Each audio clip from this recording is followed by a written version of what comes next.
Hi everyone, ತಾರಾ ಕನ್ನಡ ವ್ಲಾಗ್ಸ್ಗೆ ಸ್ವಾಗತ. Actually Thursday vlog. ಇವತ್ತು ನಮಗೆ ಆಫೀಸ್ ಲೀವ್ ಇದೆ. ನಮಗೆ ಆಫೀಸ್ ಲೀವ್ ಇದ್ದಾಗೆ ನಾವು ಹಬ್ಬದ ಕೆಲಸಗಳು, ಹಬ್ಬದ ತಯಾರಿಗಳು ಎಲ್ಲ ಮಾಡ್ಕೊಳ್ಳೋಕೆ ಸಾಧ್ಯ. ಸಂಡೇ ಯೂಶ್ವಲಿ ಮನೆಯೆಲ್ಲ ಕ್ಲೀನ್ ಮಾಡಿಬಿಟ್ಟಿದ್ದೆ. ಸೊ ಇವತ್ತು ಎದ್ದು ಸ್ವಲ್ಪ ಲೇಟ್ ಆಯಿತು, ಆಲ್ಮೋಸ್ಟ್ 6:30 ಇದ್ವಿ. ಸೊ ನಾನು ಎದ್ದಿದ ತಕ್ಷಣ ನಮ್ಮ ಕಿಚನ್ ನೋಡ್ತೀನಿ, ಈ ಹಸಿರು ಗಿಡಗಳನ್ನೆಲ್ಲ ನೋಡ್ತೀನಿ. ಎದ್ದಿದ ತಕ್ಷಣ ಈ ಗ್ರೀನ್ ಗಿಡ ಎಲ್ಲ ನೋಡಿದ್ರೆ ಸ್ವಲ್ಪ ಮನಸ್ಸಿಗೆ ತಂಪು ಅನಿಸುತ್ತೆ. ಇದು ನಮ್ಮ ಕಿಚನ್ನು. ಯೂಶ್ವಲಿ ನಾನು ನೈಟೇ ಮಲಗೋಕ್ಕೆ ಮುಂಚೆನೇ ಎಲ್ಲ ಕ್ಲೀನ್ ಮಾಡಿ ಮನೆ ಬಿಡ್ತೀವಿ. ಸೊ ಬೆಳಗ್ಗೆ ಎದ್ದು ಕುಕಿಂಗ್ ಮಾಡೋಕ್ಕೆ ಈಸಿ ಆಗುತ್ತೆ. ಆ್ಯಂಡ್ ನಮ್ಮ ಹಸ್ಬೆಂಡ್ಗೆಲ್ಲ ಬಾಕ್ಸ್ ಪ್ಯಾಕ್ ಮಾಡೋದಕ್ಕೆ ಎಲ್ಲ ಟೈಮ್ 7:30 ಅಷ್ಟರಲ್ಲೆಲ್ಲ ಆಗಬೇಕು. ಸೊ ಈಸಿ ಆಗುತ್ತೆ ಅಂತ ನೈಟೇ ಎಲ್ಲ ಮಾಡಿ ಇಟ್ಕೊಂಡ್ಬಿಡ್ತೀವಿ. ನಮ್ಮ ಮನೆ ಕಿಚನಲ್ಲಿ ಒಂದು ಡಿವೈಸ್ ಇಟ್ಕೊಂಡಿದ್ದೀನಿ. Okay Google, play some Kannada super hit songs. Check out this Kannada super hit song station on YouTube Music.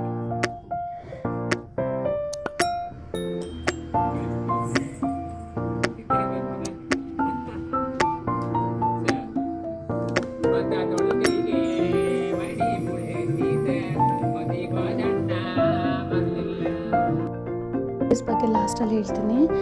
So next tiffin ಏನಾದರೂ ಮಾಡೋಣ ಅಂದ್ಬಿಟ್ಟು ಅಡುಗೆ ಮನೆಯಲ್ಲಿ ಟೊಮೆಟೊ ಬಾತ್ ಮಾಡೋಣ ಅಂತ ಮಾಡ್ತಾಯಿದ್ದೀನಿ. ನಾನು ಇಲ್ಲಿ ಕಿಚನಲ್ಲಿ ಇರಬೇಕಾದ್ರೆ ನಮ್ಮ ಅತ್ತೆ ಈಚೆ ಕೆಲಸ ಮಾಡ್ಕೊಳ್ತಾರೆ. ಬಾಗಿಲು ಗುಡಿಸೋದು, ರಂಗೋಲಿ ಬಿಡೋದು, ಅರ್ಶಿನ ಮಾಡೋದು ಅದೆಲ್ಲ ಅವ್ರು ಮಾಡ್ಕೊತಾರೆ. ಸೊ ನನಗೂ ಹೆಲ್ಪ್ ಆಗುತ್ತೆ.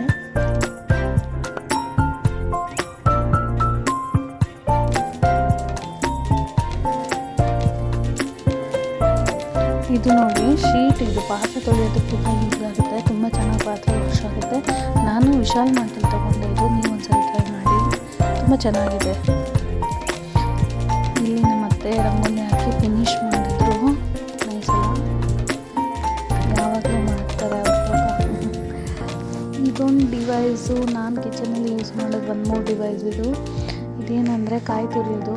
ಇಲ್ಲಿಗೆ ಮನೆ ಯೂಶ್ವಲಿ ಎಲ್ಲ ಕುತ್ಕೊಂಡು ತುರಿತಿರಲ್ವ, ಬಟ್ ಇದು ನಾನು ಶೆಲ್ಫಲ್ಲಿ ಫಿಕ್ಸ್ ಮಾಡ್ಕೊಳ್ತೀನಿ. ಯಾವ ಕಾಯಿ ತುರಿಬೇಕು ಅನ್ಸುತ್ತೆ ನಾನು ಈ ಥರ ತಿಳ್ಕೊಳ್ತೀನಿ.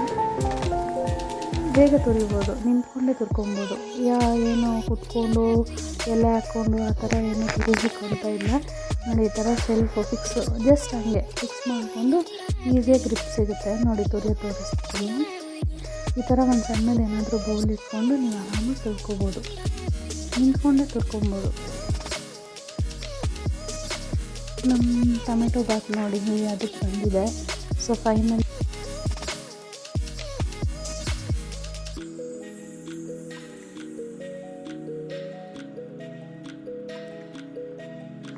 ಟಿಫನ್ ರೆಡಿ ಆದ ತಕ್ಷಣ ನಾನು ಸ್ನಾನಕ್ಕೆ ಹೋದೆ. ಸ್ನಾನ ಮಾಡ್ಕೊಂಡು ಬಂದು ಯಲಹಂಕ ನ್ಯೂ ಟೌನ್ಗೆ ಹೋದ್ವಿ. ಯಾಕಂದರೆ ಸ್ವಲ್ಪ ಪರ್ಚೇಸಿಂಗ್ ಇತ್ತು. ನಾಳೆಗೆ ನಮಗೆ ನೋವಿದೆ, ನಾವು ನೋವನ್ನು ಸೆಲೆಬ್ರೇಟ್ ಮಾಡ್ತೀವಿ. ನಮ್ಮ ಅಪ್ಪ ಮುಗಿಸ್ಕೊಂಡು ಬಂದಿದ್ದಾರೆ. ಸೊ ಅದಕ್ಕೆ ಇಲ್ಲಿ ಹೋಗ್ಬಿಟ್ಟು ಸ್ವಲ್ಪ ಶಾಪಿಂಗ್ ಎಲ್ಲ ಮುಗಿಸ್ಕೊಂಡು ಬಂದ್ವಿ. ಆ್ಯಂಡ್ ನಾವು ಆಯುಧ ಪೂಜೆಲಿ ಕೂಡ ಗಾಡಿಗಳಿಗೆ ಪೂಜೆ ಮಾಡಿರಲಿಲ್ಲ. ಯೂಶ್ವಲಿ ದೀಪಾವಳಿಗೆ ಮಾಡ್ಕೊಳ್ತೀವಿ. ಅದಕ್ಕೆ ನಾನು, ನನ್ನ ಮಗಳು, ನಮ್ಮ ಮನೆಯವರು ಎಲ್ಲ ಸೇರಿಕೊಂಡು ಕಾರು, 2 ವೀಲರು ಎಲ್ಲ ತೊಳ್ಕೊಂಡ್ವಿ. ಅದಾದಮೇಲೆ ಮನೆಗೆ ಬರೋದು ಸಂಜೆ 6 o'clock ಆಗಿತ್ತು. ಮನೇಲಿ ದೀಪ ಎಲ್ಲ ಹಂಚಿ, ಇವತ್ತು ದೀಪಾವಳಿ ಇದೆ ಅಲ್ವಾ, ಸೊ ಇವತ್ತು ನಾಳೆ ಸೆಲೆಬ್ರೇಟ್ ಮಾಡೋಣ ಅಂತ. ನಾವು ಅಪಾರ್ಟ್ಮೆಂಟಲ್ಲಿರೋದ್ರಿಂದ ಒಬ್ರಿಗಿನ್ನ ಒಬ್ಬರು ಮನೆ ಡೆಕೋರೇಷನ್ ಮಾಡಿರ್ತಾರೆ. ನಾನು ಕಟ್ಮಂಟಲ್ಲಿ ಮಾಡಿದ್ದೀನಿ, ನಿಮಗೆ ಫೋಟೋಸು ವೀಡಿಯೋಸು ಹಾಕಿದ್ದೀನಿ. ನಾಳೆ ಇನ್ನೂ ನನ್ನ ವ್ಲಾಗ್ಸ್ ನೋಡಿ, ಅದರಲ್ಲಿ ಇನ್ನೂ ಡೀಟೇಲಾಗಿ ಕೊಡ್ತೀನಿ ಏನೇನು ಡೆಕೋರೇಷನ್ಗೆ ಏನು ಮಾಡಿದೆ ಅಂತ.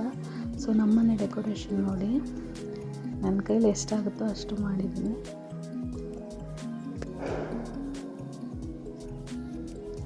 ಇದು ಒಂದು ಗ್ಲಾಸಲ್ಲಿ ಹಾಕಿದ್ದೀನಿ.